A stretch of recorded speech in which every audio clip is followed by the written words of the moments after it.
কই তোর বাকির খাতা কোন? বাকির কথা আছে, এখন দেওয়ার দরকার নেই। দরকার নেই মানে বাড়ি করে করে আইছো।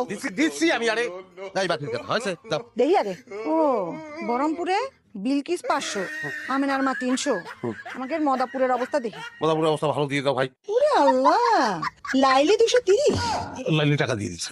টাকা দিলি পরে বাকির খাতা তার নামটা কিরাম করে দল করতেছে। হ্যাঁ ভুলে কাটিনি। ভুলে কাটুনি না? ভুলে কাটুনি। তোমার কথা তুমি বিশ্বাস করবো না? লাইলির বাড়িতে যাবো, ও জিজ্ঞাসা করবো, ও যদি বলে তাহলে পরে আমি বিশ্বাস করবো। চলো। আল্লাহ রে, ওরা একটা টান মারো, আল্লাহ আমি আর পাচ্ছি নেই। কি শুরু করেছে? কি শুরু করেছি? তুমি লাইলির বাড়ি আমার সাথে যাবা, ওর কাছে তুমি শুনবো, তারপরে বিশ্বাস করবো। চলো যাও। আল্লাহকে শোনো, এই লাইলিরে বিয়ে করার জন্যই কত রং বেরঙের মানুষ সিরিয়াল দিয়ে আছে। আমি শুধু মুখ দিয়ে একবার কব, নিজের বউরে ছেড়ে আমার কাছে চলে আসবে। আচ্ছা শোনো না, তোমার আমি একটু পরে ফোন দিতেছি, না 2 মিনিট। কি ফেরিওলা, নিজের বউরে নিয়ে একদম লাইলির বাড়ির উঠানে চলে আসছে।